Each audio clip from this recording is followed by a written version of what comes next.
What if I told you that it is possible to occupy the place of God inside someone's mind, not metaphorically, but literally, to shape her reality, her desire, her sense of belonging, until the idea of breathing without you feels meaningless? This is not love, this is not romance, this is emotional domination in its purest form. This is the darkest edge of applied psychology, where people do not fall in love, they submit. This is not about seduction, it is about reprogramming. Each technique functions like a hypodermic needle, penetrating the will and injecting dependence. Trauma is exploited, thoughts are infiltrated, rewards are controlled, memories are rewritten. The illusion of freedom is carefully constructed while invisible strings are pulled. The most effective control is the kind the subject never recognizes. She believes she is choosing, she never sees the obedience. Every mind has an entry point, and almost always it is guarded by unresolved pain. When someone speaks about trauma, they are not simply sharing suffering. They are exposing the architecture of their emotional conditioning. Tears are not just vulnerability, they are information. They reveal where attachment forms fastest and where influence takes hold most easily. The mistake most people make is responding with shallow empathy. Control begins not by absorbing pain, but by observing it. The goal is never comfort. The goal is recognition of patterns. What was taken from her? Where was she abandoned? What promise was broken and never repaired? What emotional absence does she still carry beneath her strength? Unresolved trauma always searches for relief. Dependence is not created through force, but through substitution. Validation replaces what was missing. Attention becomes currency. Uncertainty becomes the hook. Attachment forms through consistency mixed with absence, moments that seem to restore what was lost, followed by silence. The connection begins to feel biological, inevitable. When distance appears, the reaction is disproportionate because it activates an old fracture that predates the relationship itself. Once this bond is active, persuasion is no longer necessary. The emotional system runs on its own. Attention becomes powerful not when it is constant, but when it is unpredictable. Steady affection calms the nervous system. Irregular affection captures it. Warmth appears, then disappears. Closeness is followed by quiet distance, not dramatic withdrawal, subtle absence. The mind fixates on instability. It waits.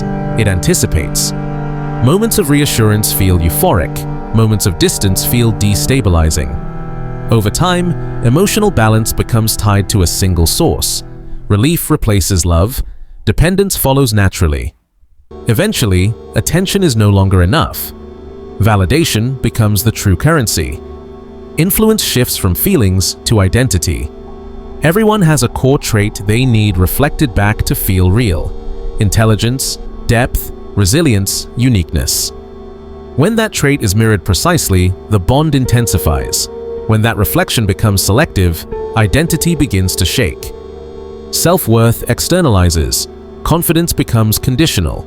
Behavior adjusts unconsciously, not from commands, but from anticipation. Autonomy erodes quietly. The person does not feel controlled, they feel evaluated.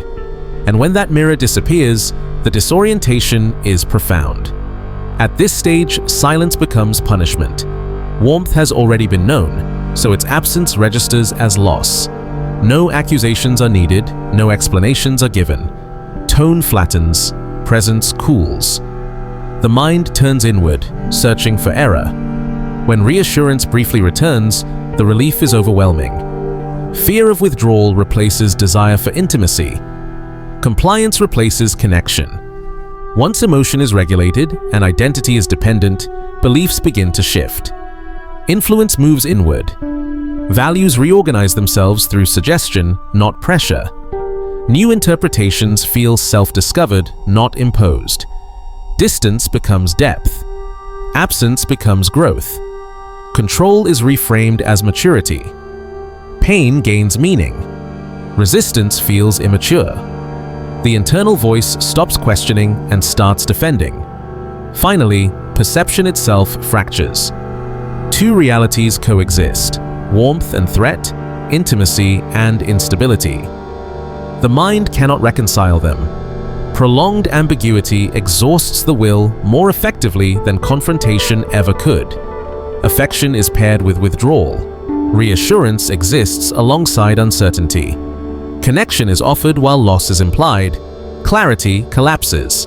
And when clarity is gone, control no longer needs to be applied. It is sustained from within. The outcome is cognitive and emotional overload. The person can no longer organize what they are experiencing. Is this safety or threat, care or rejection, connection or decay? Without clarity, the mind cannot construct a stable story. And without a story, there is no defense. Energy shifts away from self-protection and toward interpretation. Over time, exhaustion sets in, and exhaustion weakens resistance. This is where ambiguity becomes addictive. Moments of tenderness feel intensified because they interrupt distress. Brief clarity feels profound because it contrasts chaos. Inconsistency itself becomes the hook. Confusion turns familiar, and familiarity is mistaken for connection. At this stage, contradiction is reframed as complexity. Instability is misread as depth. Emotional whiplash is labeled intensity. The question is no longer, is this healthy? But what does this mean? The search for meaning replaces the instinct for self-protection. Hope and guilt coexist. Cha blends with responsibility. Discomfort becomes something to manage rather than escape. Eventually, uncertainty becomes the emotional baseline. Internal signals lose authority. Grounding is outsourced to external cues. And when clarity is briefly offered, it feels like relief, like grace, like something earned. This is how emotional orientation collapses. The internal compass stops pointing inward. Direction is handed over. Reactions are no longer chosen, they are triggered. When reality itself feels unstable, language becomes the next entry point.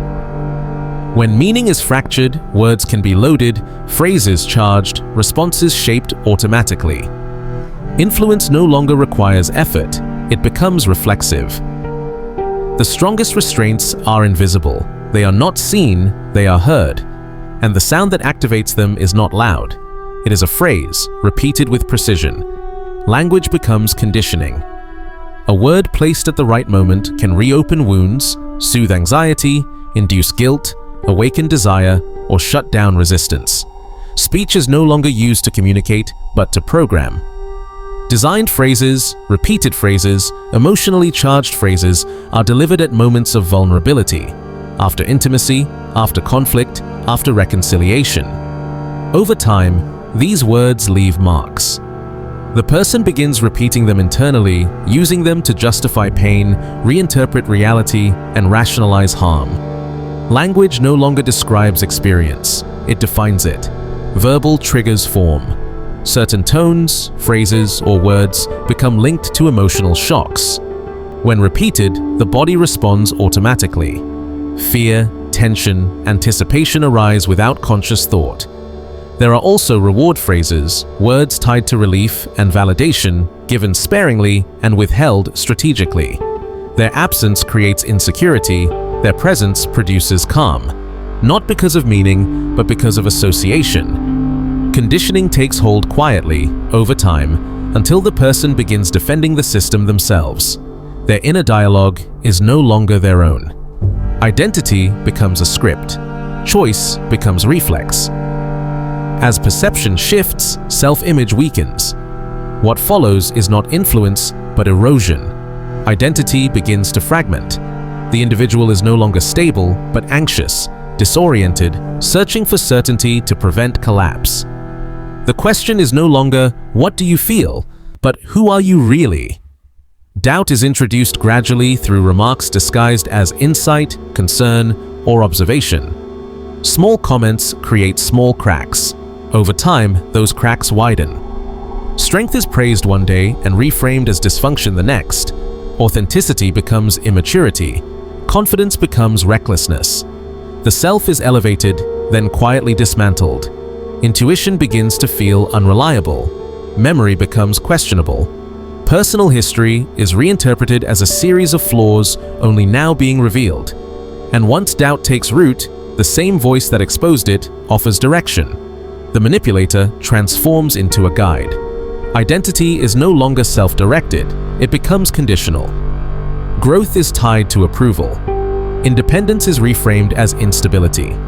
Compliance is reframed as evolution. When a new identity forms, recognition is slowly withdrawn. Dependency intensifies because the new self cannot exist without confirmation. Pain and relief are now linked to connection. Withdrawal feels like punishment. Return feels like mercy. Suffering is reframed as devotion. Guilt and sadness become reinforcement. Distance replaces anger. Silence replaces accusation. The emotional message is subtle but clear. Something valuable has been damaged. Responsibility is internalized. Expression narrows. Words are filtered. Fear replaces authenticity. Then warmth returns. Relief follows distress. The nervous system bonds to the source of relief. Pain becomes normalized, reframed as depth and meaning. Endurance becomes love. From the outside, nothing appears overtly wrong. Inside, autonomy dissolves. Choice weakens. Emotional survival becomes dependent on another's mood. Control no longer needs to be enforced. It is internalized.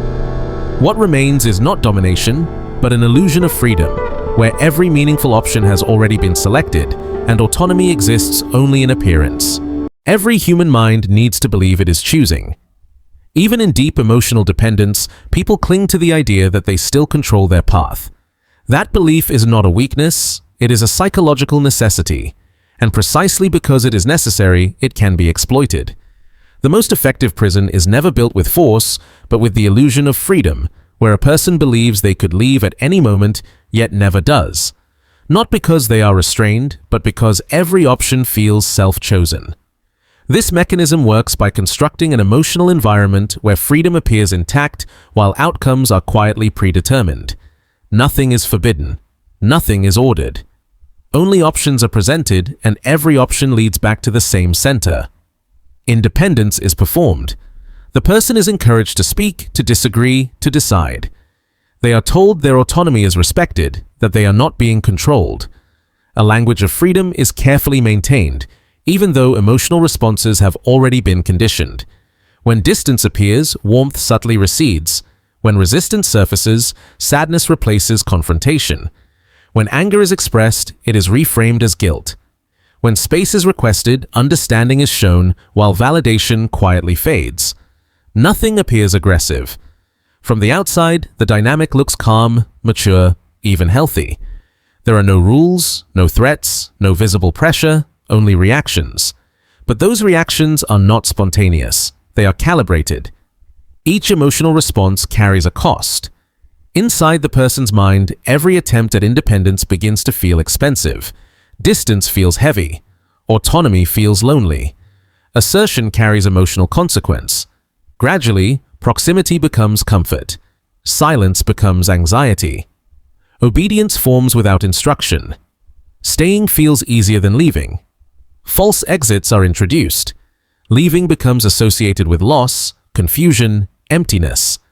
Staying becomes associated with warmth, meaning, relief. Over time, the person convinces themselves they remain by choice.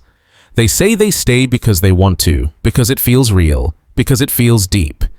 What they do not recognize is that every attempt at freedom was anticipated, redirected, and absorbed. Then a darker shift occurs. They begin to distrust those who are free. Friends who question the bond feel threatening. Advice to leave feels invasive. Outside perspectives feel ignorant. Defending the relationship becomes self-protection. Justifying the dynamic becomes identity. At this point, the structure is complete. Not because anyone locked it, but because the mind has been convinced that outside is worse. That absence equals chaos. That separation equals emptiness. That discomfort within the bond is preferable to uncertainty beyond it. The most disturbing element is this. The individual can even be allowed to leave because the conditioning ensures return. Guilt, hope, pain, relief, fear, and tenderness have been fused into a psychological loop that functions in only one place. When they return, and they often do, they do not come back angry. They return with shame, as if doubting was a mistake, as if questioning nearly destroyed something meaningful, as if leaving exposed their own emotional immaturity. They apologize for seeking freedom. And in that moment, the process is complete. A free mind questions. A conditioned mind rationalizes its own confinement. Control no longer needs enforcement. It is perceived as natural. Surveillance is unnecessary. The thought of escape now produces anxiety on its own. From here, influence deepens effortlessly. When a person believes they are choosing, they stop protecting themselves. They stop doubting. They stop defending. Awareness dissolves and psychological occupation deepens. Presence persists even in absence. Influence spreads into routine, habit, and daily rhythm. This is not domination through force, it is quiet psychological occupation, and it begins the moment freedom becomes an illusion rather than a reality. Absolute control is rarely loud. It does not announce itself through threats or visible restriction. Its most effective form appears when physical presence is no longer required. Influence works by colonizing routine, not through force, but through repetition. A morning message that feels caring, yet installs expectation. A midday call that seems casual, but checks emotional availability. An evening phrase that sounds intimate, but embeds longing. Each interaction appears harmless in isolation, yet strategic in accumulation. Their function matters more than their appearance. These contacts do not deepen connection, they establish presence. The goal is automatic association, to be thought of without effort, to exist inside neutral routines. Coffee carries meaning. Music becomes shared territory. Places, objects, gestures, and times of day hold emotional residue. Presence becomes part of the mental environment. Then distance is introduced, not fully, only intermittently, just enough to make absence noticeable. Silence begins to feel wrong. Routine feels incomplete. Dependence forms quietly. Emotional balance begins to rely on external validation. The signs are subtle, sharing trivial details, messaging to confirm connection rather than communicate. This is no longer conversation, it is emotional verification. Contact becomes regulation. Confidence invites distance. Confusion invites warmth. Independence invites withdrawal. Vulnerability invites reassurance. Over time, the person anticipates reactions even in silence. They self-censor, they self-correct. An external voice becomes internal.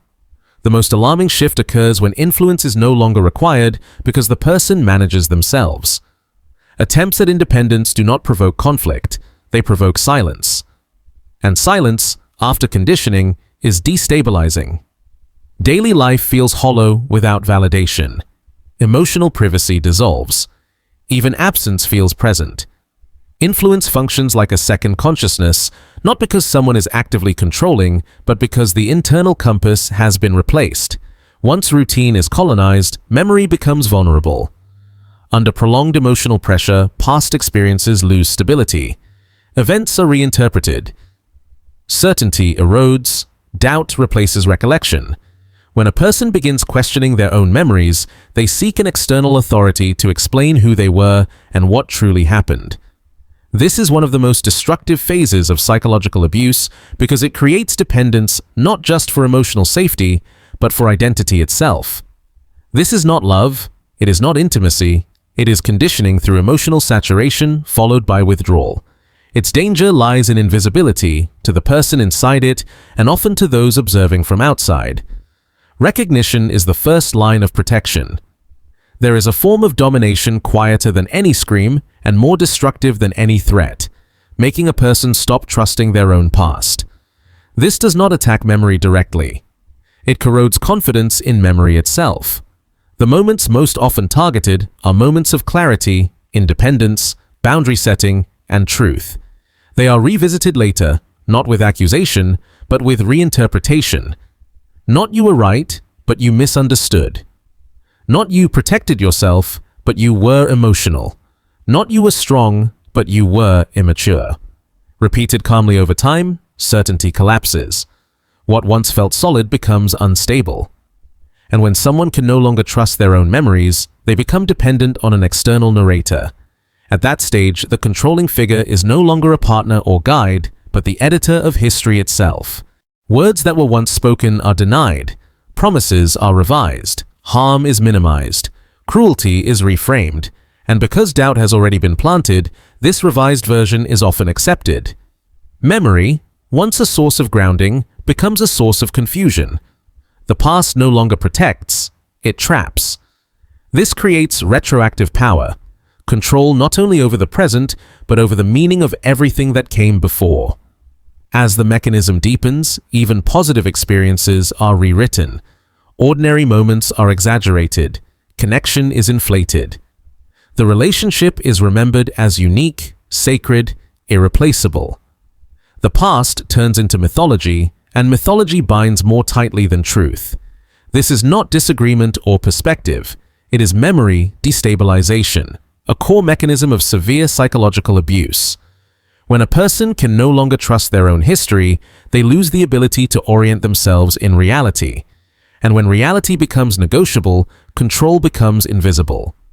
The bond is now sealed from both directions. Pain is blurred or minimized. Affection is mythologized and made addictive.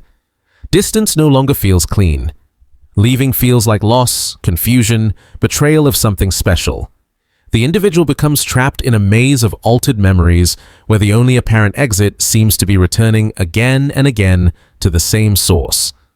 This goes beyond manipulation. It is an intervention into narrative identity. Because when someone controls what a person believes they lived, they also control who that person believes they were. And if identity is built from memory, the question becomes unavoidable. Who do they believe they can be without that person? The implied answer is devastating. This is why memory control is so powerful. Once the past becomes unstable, reconstruction feels necessary. And reconstruction requires authority. What follows is not correction or discipline. It is the soft annihilation of the self, the gradual dismantling of identity until nothing solid remains. Only then is a new version offered, one that exists solely through external validation. That promise feels like salvation, and it is one of the most dangerous illusions in psychological abuse. There comes a stage where control of behavior, emotion, and memory is no longer enough. Something still survives: identity. As long as a person believes, I am someone, I was someone before this, escape remains possible. So the strategy shifts. Resistance is no longer silenced, it is turned against itself. The narrative moves from what you did was wrong to who you are is the problem. Not actions or choices, nature. The person is taught, subtly, that they never truly understood love, that their past relationships were shallow or broken, that what they once called values were actually defenses. Their emotional history is reframed not as a journey, but as a flaw. The former self is not corrected, but invalidated. Identity begins to fracture quietly, like a mirror cracking without sound. Then comparison appears. Through implication and selective praise, a different way of being is presented, more composed, more disciplined, more evolved, and it is always aligned with the dominating figure. The message is seductive. You are close to becoming who you were meant to be, if only you let go of who you used to be. The original self is declared insufficient, but a replacement is offered. Change feels voluntary, even empowering. Habits are abandoned. Beliefs are adopted. Language shifts, relationships fade. It feels like growth. In reality, it is redesign. Each step toward this better self is rewarded with approval and warmth, yet the standard never stabilizes. Just as progress feels near, the criteria move. You are doing well, but you can do more. The result is permanent insufficiency. The person never arrives, they only pursue. They chase an ideal that only one authority can define and approve. Eventually, the person no longer feels ownership over who they are, but they also cannot return to who they were. The past self has been discredited. The new self is unfinished. Only one figure stands between the two. This creates psychological suspension. Moving backward feels like regression. Moving forward feels possible only through permission. Identity is no longer lived. It is maintained. From the outside, the transformation may appear positive, more controlled, more disciplined, more mature. The person may even feel pride, but that pride is not autonomous. It has been engineered so that deviation feels like betrayal. Doubt triggers guilt. Distance triggers shame. Questioning triggers fear of collapse. If someone points out that they no longer seem like themselves, the response is often defensive, even moral, because the person believes they are evolving when their identity has been reformatted. This is how identity disappears, not through destruction, but through replacement. A self constructed from external language, external standards, and borrowed approval. A reflection with borrowed will. This is not growth or healing, it is identity capture. When the self is replaced by an externally sanctioned version, control no longer requires enforcement. Existence itself becomes compliance. At the final stage, domination is almost silent. It does not threaten or announce itself. It appears in reactions that occur before thought. A pause, a tone, a look, a silence, and the response activates on its own. This is no longer about influencing decisions, but about training reflexes. Emotional responses become automatic, as if following a script that was never consciously learned. The brain stores experience not as logic, but as emotional state. When specific words, gestures, or tones are repeatedly paired with intense moments, fear, relief, affection, withdrawal, they become anchors. Later, the anchor alone is enough. The body reacts first. Tension rises, anxiety activates, relief collapses. The reaction feels instinctive, but it was learned, and because it feels internal, it feels true. Inconsistency makes this especially destabilizing. When the same signal sometimes brings warmth and other times distance, the nervous system enters constant alert. The person scans continuously, reading tone, analyzing silence, interpreting micro-expressions. Exhaustion follows, and exhaustion produces compliance, not because submission is desired, but because the system is desperate for relief. Instinct is suppressed. Authenticity is replaced with caution. Approval becomes safety. From the outside, nothing dramatic appears wrong. No shouting, no visible harm. And that is precisely why it works. When the environment minimizes what is happening, it was just a look. You're overreacting, you're too sensitive, blame turns inward, and control, by then, is complete.